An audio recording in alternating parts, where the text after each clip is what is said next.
Bueno chicos, habiendo aclarado los repasos, habiendo aclarado los conceptos de fuerza y los conceptos de leyes de Newton, que tienen que estar bien frescos, los tienen que tener bien claros en la cabeza, son 3 leyes muy fáciles.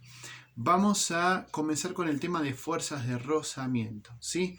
Ante todo, la fuerza de rozamiento es una fuerza que siempre se opone a otra. Por ejemplo, vamos a imaginar que tenemos un objeto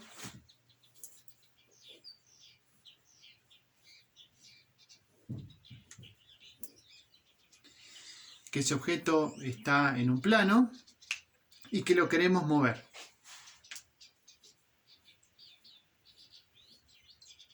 Bien, cuando nosotros queremos mover ese objeto hay un montón de fuerzas que ya interactúan para impedir que se mueva. La primera cosa que impide que se mueva es la famosa ley de inercia, es la ley de Newton, que decía que lo que tiende a estar quieto va a tender a estar quieto, o sea, le va a molestar que yo lo mueva, con lo cual voy a tener una oposición. Ya del vamos, por las leyes de Newton, estamos teniendo un índice, una idea de que nos va a costar moverlo, ¿sí? Ahora, ¿existe alguna fórmula que nos pueda hacer saber exactamente qué fuerza tenemos que colocarle para que se mueva? La verdad que sí. Para eso vamos a aplicar o vamos a ver 2 temas, ¿sí? El primero es diagrama de cuerpo libre. Para entender lo que es fuerza de rozamiento tenemos que tener en claro cómo hacer un diagrama de cuerpo libre con las fuerzas que están en ese momento interactuando en el objeto. Por ejemplo, en este objeto, si está en reposo, ¿qué fuerzas se están actuando? La primera fuerza que seguramente me van a decir es, bueno, si el objeto está en reposo y está en nuestro planeta, la primera fuerza es el peso, ¿sí? ¿Hacia dónde va el peso? Va hacia abajo, ¿sí? Perfecto. Hay una segunda ley, la ley de acción y perdón, la tercera ley, la ley de acción y reacción, que dice que a cada acción le corresponde una reacción. Esto ya lo vimos. Pregunta, si yo tengo el peso que va hacia abajo, que es una acción, ¿cuál será la reacción? Si esto no se mueve, vamos a suponer que es una ladera y no se mueve, ni abajo ni arriba, como usualmente pasa cuando está en el piso, necesariamente tiene que haber una reacción que contrarreste al peso. En este caso la vamos a llamar fuerza normal, ¿sí? ¿Hacia dónde va? Va hacia arriba. Y como en una cinchada, cuando alguien tira para un lado y tira para el otro y el pañuelo permanece en el medio, esta fuerza con respecto a esta, ¿cómo es? Es exactamente igual, ¿sí? De ahí va a surgir la primera fórmula, que es que el peso es igual a la fuerza normal. Ojo, en un plano horizontal, ¿sí? Bien. Bien, voy a cortar el video. Bien, habíamos dicho que surgió la primera fórmula, que es que la normal es igual al peso. ¿Por qué? Porque no hay desplazamiento en el eje vertical, o sea, en el eje Y. La heladera no se mueve ni hacia arriba ni hacia abajo. ¿Cómo se puede mover la heladera? La heladera se puede mover hacia el costado. ¿Cuál es la única posibilidad que tengo de que se mueva? Y que yo la empuje, ¿sí? En este caso van a interactuar otra fuerza, ¿sí? Vamos a imaginar que este hombrecito quiere mover la heladera hacia aquel lado.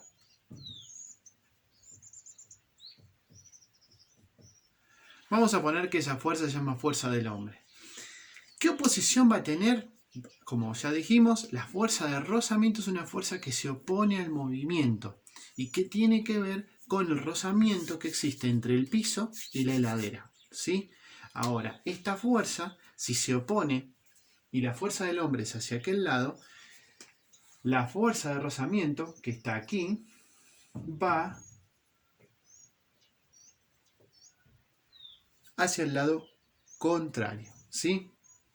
Bien, hasta acá viene fácil. Ahora vamos a suponer que el objeto está quieto. Cuando el objeto está quieto, la fuerza de rozamiento que está ahí y que tenemos que vencer se llama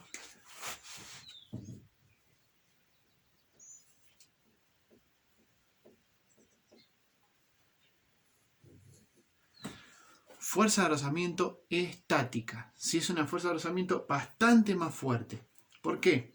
Porque primero hay que vencer la inercia. Hay que vencer esa inercia de que un objeto está quieto. Y segundo, porque las rugosidades están como más amoldadas. Una vez que yo quito o empiezo a mover, ya la fuerza de rozamiento es menor. Entonces, la fuerza de rozamiento estática, que es la que tiene el cuerpo cuando está fijo, tiene un determinado valor. Por ejemplo, 0,6.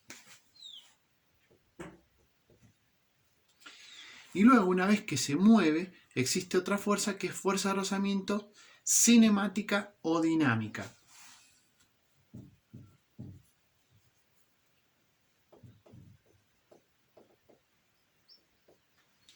Obviamente, como ya dijimos, la fuerza de rozamiento cinemático o dinámica es menor. ¿Por qué? Porque ya las rugosidades se despegaron, entonces, y además por una cuestión de inercia, una vez que está en movimiento, me es mucho más fácil continuar con ese movimiento. ¿Sí? Vamos a suponer que sea de 0,3.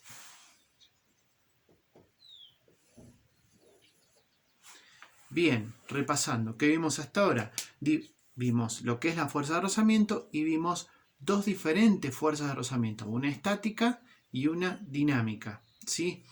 ¿A qué corresponde esto? Bien, hay una fórmula que se usan las dos fuerzas, solo que se aplica un coeficiente diferente, que es esta.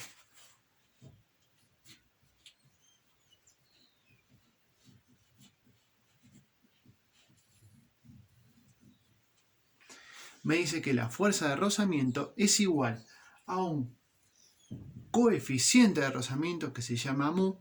¿Qué es ese coeficiente? Ese coeficiente es el nivel de rozamiento que tienen y el tipo de superficie en el que en el que está sometido el rozamiento. Por ejemplo, si tiene rueditas, por ejemplo, va a tener un mu extremadamente bajo. Y si tiene dos lijas, por ejemplo, entre la ladera y el piso, va a ser un mu extremadamente alto, extremadamente elevado, ¿sí? Este mu, es importante que lo sepan, no tiene ningún tipo de unidad, ¿sí? Es un coeficiente. Su coeficiente es un número como un parche para definir qué tipo de rugosidad o qué tan difícil es mover algo. Y después está multiplicado por la normal, que la normal es igual en este caso a el peso, producto de la acción y reacción. Bueno, esta fórmula, el coeficiente puede ser estático o dinámico de acuerdo a la fuerza de rozamiento, ¿sí? Bueno, próximamente vamos a ver algunos problemas que están relacionados con este tema en particular.